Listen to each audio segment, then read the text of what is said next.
Troops capture kidnappers, recover AK-47 rifle in Taraba. Sanu Nasu issue 3-week ultimatum, threaten indefinite strike. NECO releases 2024 results. Over 60% of candidates achieve 5 credits. On the foreign, Ghana's opposition NDC protests alleged voter roll discrepancies. Hello and welcome to Trust TV's news update. I am Chiamaka Mwafo. Thank you for joining us. We'll start with security matters, where troops of 6th Brigade Nigeria Army and Sector 3 Operation World Stroke have apprehended 2 suspected kidnappers in the Kerim Lamido local government area of Taraba State. The operation, which took place on 16 September 2024, also led to the recovery of AK-47 rifle and a cache of ammunition. In a statement, Acting Assistant Director, 6th Brigade Army Public Relations, Captain Olubodun Deoni, said troops acted on intelligence, leading to an operation targeting the criminal syndicate. The syndicate, he said, has been on the military's watch list given its involvement in a series of crimes, including armed robbery, kidnapping, and illegal arms deals. The statement identified one of the suspects, Ali Tambaya of Wanzani village, as a key member of the syndicate, who was caught in possession of an AK-47 rifle and 42 rounds of 7.62 mm special ammunition. During the preliminary investigation, Ali Tambaya confessed that he got the rifle from one Alhaji Dandi at 500,000 naira about 5 years ago and got ammunition at the cost of 1,000 naira each. He also claimed that one Alhaji Kiwo gave him 38 rounds out of the 42 for safekeeping. The Inspector General of Police, IGP Kayode Batokun, has redeployed the Rivers State Police Commissioner Tunji Disu to the Federal Capital Territory Command. The IGP moved the Commissioner of Police in Delta State, Abaniwanda Olufemi, to the Rivers State Police Command, while the FCT Commissioner of Police, Peter Opara, was moved to the Delta State Police Command. In a statement on Thursday, 4 spokesman Muyiwa Adejobi said the redeployment was to strategically place a police force that is efficient for effective policing. Also, following the approval of the Police Service Commission, the IGP deployed 4 CPs as commissioners of police for Abia, Lagos, Ebonyi, and Akwa Ibom state commands. The IGP, according to Adejobi, urged the new CPs of state commands to ensure diligence in the discharge of their lawful duties and adopt innovations that could mitigate security challenges in their respective areas of responsibility. He further encouraged them to key to the police reform plans, which will help the progress of the Nigerian police force and the growth of the country in general. Into political matters, the Independent National Electoral Commission, INEC, on Thursday morning began the distribution of sensitive materials for Saturday's governorship election to the 18 local government areas of Edo State. The distribution took place at the premises of the Central Bank of Nigeria at Akpabaha Junction, located at the Ring Road in Benin. The process was carried out with the help of buses contracted by INEC for that purpose. Sensitive materials were inspected by INEC officials in the presence of party leaders to ensure they were complete and intact. In an interview with Trust TV, stakeholders in Saturday's governorship election in Edo State urged all eligible voters, the Independent National Electoral Commission, INEC, security agencies, political parties, and other relevant stakeholders to work towards ensuring a credible election. As we are concerned, like I said, the security agencies are basic prescription, and that is to say that they must ensure that the election is kept and ensure that it's free and fair, and that is the expectation we all have. It is not important whether we have an election here right now. One is faster than before because being agent of the party. I think I'm confident that there is a great improvement in this election. We are here at INEC headquarters to pick up our materials. You can see observers here putting their materials here.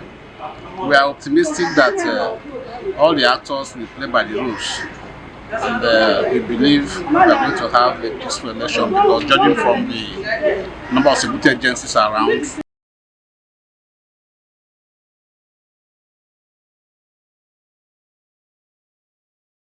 Still staying with the elections in Edo State, the Labour Party's 2023 presidential candidate Peter Obi has issued a warning to the Independent National Electoral Commission (INEC) and security agencies ahead of the elections of the state happening.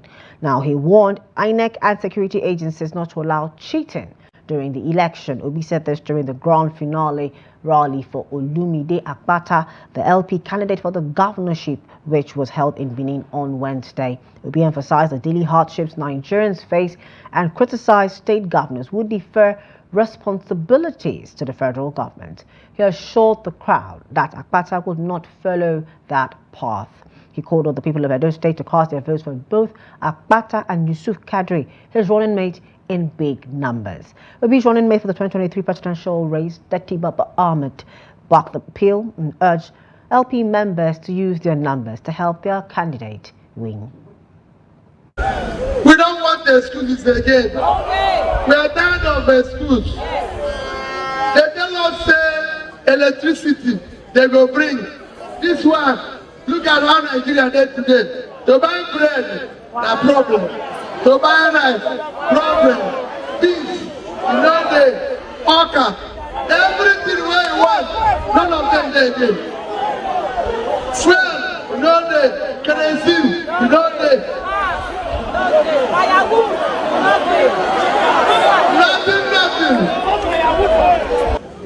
They say they will use divers, they will use RF, no glitch, no hitches. We want this election to be free and fair. We are not looking for anybody's vote. Time of rigging is coming to an end in this country. I'm bringing your guy. I'm bringing your guy. I'm bringing your guy. Meanwhile, ahead of the Saturday, September 21 governorship election in Edo State, the Labour Party on Wednesday held its final mega campaign rally with the party's leaders such as Peter Obi, Yusuf Baba Ahmed, Nadi Usman, Aisha Yusufu, among others, in attendance, canvassing support for the party's candidate Olumide Akpata. However, the embattled national chairman of the party, Julius Abure, and members of his disputed National Working Committee were absent. On Wednesday, the Abure camp at a press conference in Abuja, addressed by the National Policy Secretary of the party, Obiora Raifo, accused Obi and Abia State Governor Alex Oti of betrayal following the appointment of a caretaker committee led by Nadi Usman to lead the party. Ifo accused Obi and Oti of teaming up with the Independent National Electoral Commission to frustrate Abure and his NWC. Ifo lamented that rather than stand by the party in its trying moments, the two party leaders betrayed their trust by openly dancing towards the Independent National Electoral Commission, INEC. The drama comes barely 1 week after the party dragged INEC to court to stop the commission from granting recognition to the newly installed Nadi Usman-led caretaker committee. 2 days ago, the media was also awash with INEC's counter-affidavit to the effect that the tenure of the Abure-led executives has expired to justify its attempt to confer legitimacy on the 29-member committee inaugurated by Obi, Oti, and the party's stakeholders.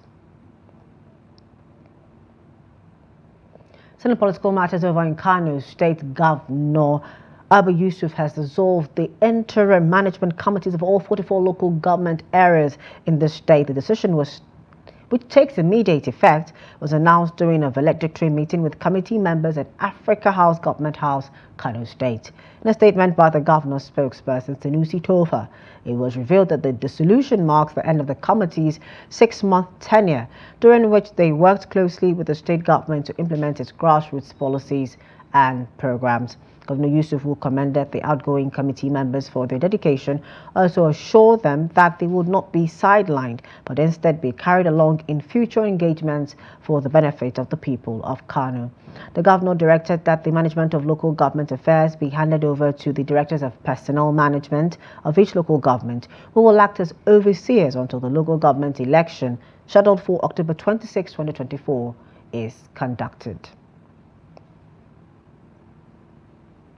Away from political matters, now the Joint Action Committee of the Senior Staff Association of Nigerian Universities, SANU, and the Non-Academic Staff Union of Universities, NASU, has threatened to embark on an indefinite strike over their outstanding salaries. This is contained in a statement jointly signed by SANU President Muhammad Ibrahim and NASU General Secretary Prince Peters Adeyemi on Wednesday. The unions gave the federal government a 3-week ultimatum to pay their outstanding salaries. According to them, 10-day grace period given to the federal government to pay the 4 months of outstanding salaries to university staff expired on 26 July 2024.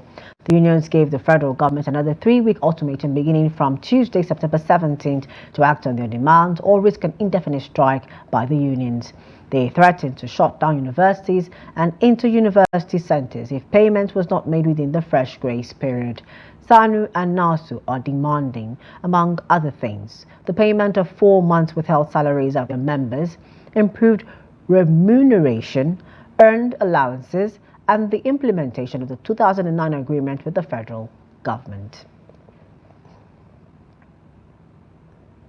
The National Examinations Council, NECO, has released the results of the 2024 Internal Senior School Certificate Examination, SSCE. The Registrar and CEO of the Council, Dantani Ibrahim Ushishi, who announced the release at the Council headquarters in Minna, Niger State, said 828,284, representing 60.55%, scored 5 credits, including English language and mathematics. Ushishi said 1,376,423, representing 709,915 males and 669,473 females registered for this year's internal examination, while 1,367,736, representing 702,102 males and 665,624 sat for the examination. The registrar said the number of candidates with 5 credits and above, irrespective of English language and mathematics, was over 1,147,597, accounting for 83.90%, while those with special needs were 2,267. He said the council recorded a 30.1% decline in the number of candidates involved in various forms of examination malpractice this year, with 8,437 as against 12,030 in 2023. The registrar revealed that Abia, Imo, and Ebonyi states topped the performance, while the lowest performing states were Katsina, Kano, Jigawa, Borno, and Zamfara.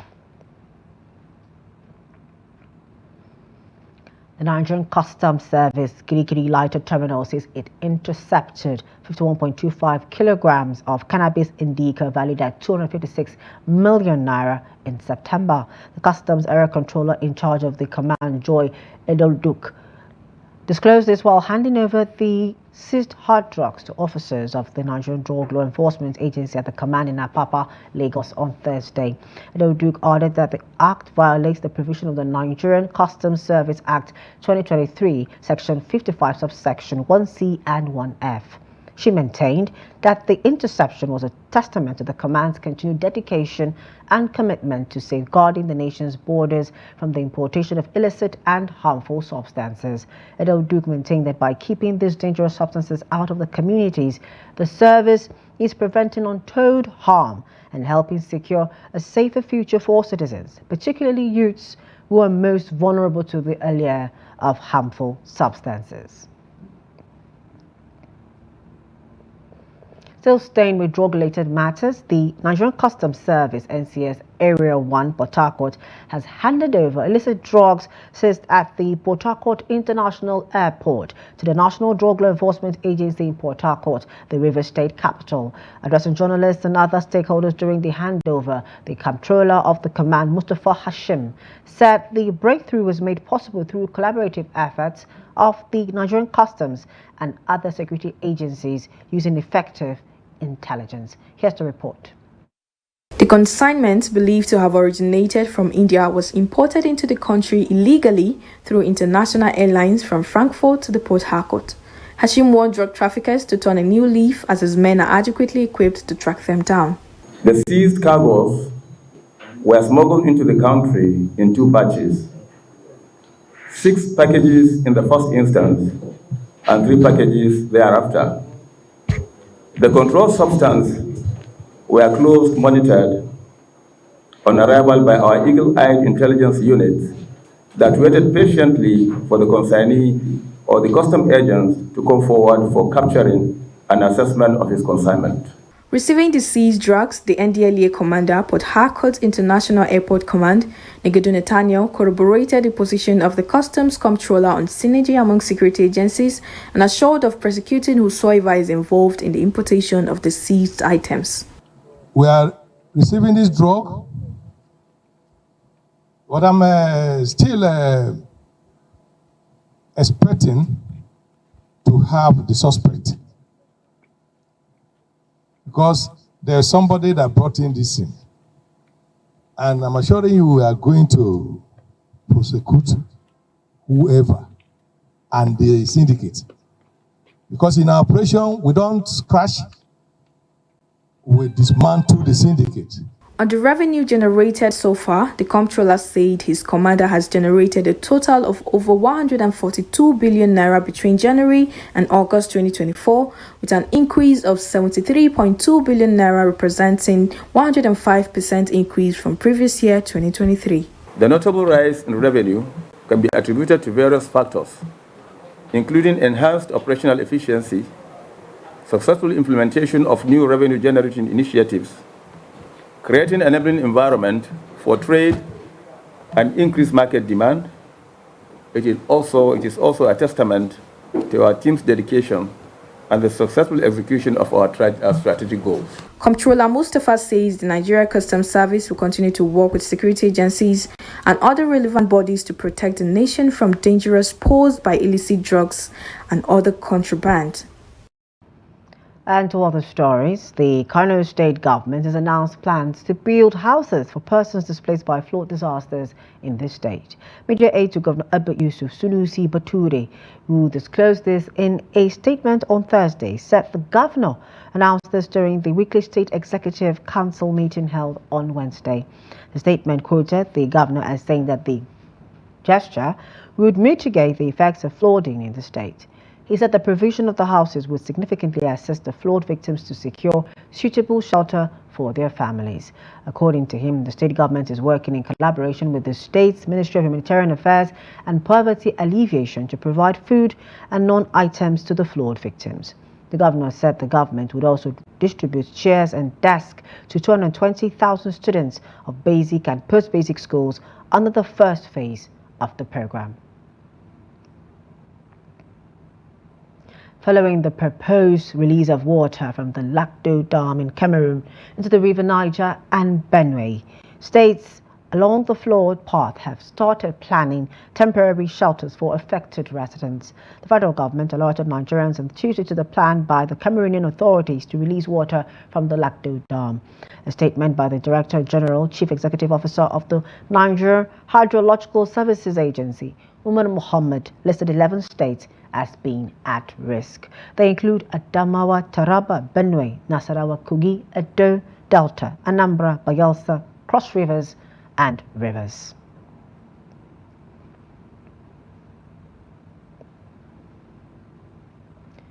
The recent surge in fuel prices across Nigeria has plunged many more citizens into poverty, making it increasingly difficult for people to afford basic necessities, especially food. This has also significantly slowed down business operations, with many experiencing low patronage. Victoria Chokolo, who spoke to Lagos residents about the impact of the fuel price hike, has more in this report is presented from our studio. The recent fuel price hike in Nigeria has sparked warnings that the country's poverty rate is set to soar. With the cost of fuel increasing by over 50%, many Nigerians are struggling to afford basic necessities like food, transportation, and healthcare. According to the World Bank, Nigeria's poverty rate is already one of the highest in the world, with over 40% of the population living on less than $1.90 a day. The fuel price hike is expected to push millions more into poverty, particularly in urban areas like Lagos State, where fuel is a major expense. The rise in fuel prices has already triggered an increase in the cost of basic goods and services, making it even harder for low-income households to meet their daily needs. In Lagos, residents have been speaking on how the fuel price hike has further strained their livelihoods. This fuel issue now don't push Nigeria to poverty level. For now, we're working with the market where they purchased last year and the market this year is not the same thing now. One of the certain customer now is not coming as before again because of this increment of the fuel. The increment of fuel is making people now to stand on the road now to rob people because of the hardship in Nigeria. Everybody knows in Nigeria that immediately they put 1 naira on top of petrol. It affects every commodity that they are selling in the market. So now they said if Dangote starts business, running his own refinery, everything will normalize. The price of fuel will come down. But instead of government to allow Dangote to sell to marketers, now the NNPC still say they will be buying from Dangote. The situation is also affecting small businesses, which are struggling to stay afloat due to the high cost of fuel. Low-income earners told Trust TV the challenges they are facing while trying to make a living for themselves and their families. This fuel increment is pushing Nigerian people into poverty, really poverty, because as a food seller, before I used to buy garri in bag at the rate of 10,000 to 12,000, but now you cannot buy garri again in bag because of how things are going on in Nigeria now. Garri in bag now is from 50,000, 50-something thousand. So this fuel issue are pushing Nigerian people into a big poverty. Increase in fuel has really put Nigeria into poverty because, let's take for instance, I buy beans before like 40k per bag, but now I'm buying it for 125. So even the increase is too much. Like the way customer, maybe by now I would have been through with selling of my market, I would have been like closing for the day. But now no more customers. People just come, they buy in small quantity. They don't want to buy big quantity because some will say I have family at home, I have this, I have other work to do. So they will have to cut down their stomach. Lagos residents are calling on the Nigerian government to take immediate action to address the situation and mitigate the impact of the fuel price hike, especially on low-income households in the state and in the country at large. Let's get to business, where the local currency was unchanged against the greenback on Thursday as the haven currency firmed sharply despite an interest rate caught by the U.S. Central Bank, which is offset by less dovish signals regarding future rates hikes. The naira closed flat against the dollar in the parallel section of the forex market, trading at 1,660 naira to a dollar. It also closed flat against the British pound, trading at 2,220 naira to a pound. Fundamentals show that the Nigerian naira faces headwinds despite recent interest cuts by the U.S. Federal Reserve. The CBN's recent intervention in the country's fragile market has done little to counteract the naira's decline in value, with the country's oil production, a major source of foreign exchange, still at tepid levels. Price action indicates that naira short sellers are firmly in control of the 1,600 naira support line in the unofficial black market and will likely face more selling pressure due to rising demand for foreign exchange, primarily for vacations, fuel imports, and foreign tuition.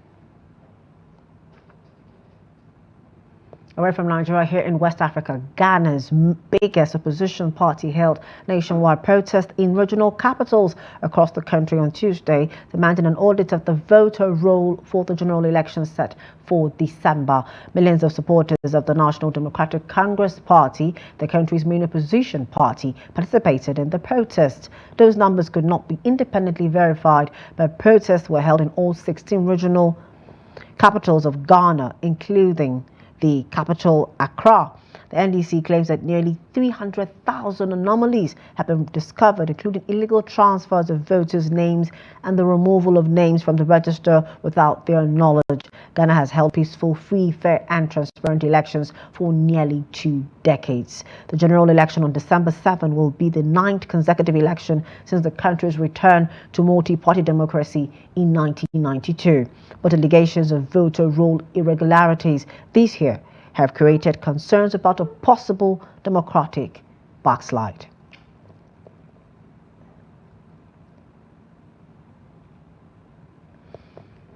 And over in sports, the 4 points recorded in the last 2025 African Cup of Nations qualifier added little for Nigeria's Super Eagles as they remained stagnant in the latest FIFA rankings. The 3-time African champions defeated the Cheetah of Benin 3-0 and picked a 0-0 draw against the Amavubi of Rwanda. According to the ranking released on Thursday morning by the World Soccer governing body FIFA, Super Eagles was placed in 39th position in the world and 6th in Africa. The Nigerian team will have another opportunity to improve their ranking when they play their qualifier in October. The top 10 African teams are Morocco, Senegal, Egypt, Cote d'Ivoire and Tunisia in the top 5, while Nigeria, Algeria, Cameroon and Mali, DR Congo complete Africa's top 10 in that order. With that, we've come to the end of news updates at this time. For more of our news programs and documentaries, do to follow us on our social media platforms and on our YouTube live stream. I'm Chiamaka Mwafo. Thank you for joining us at this time.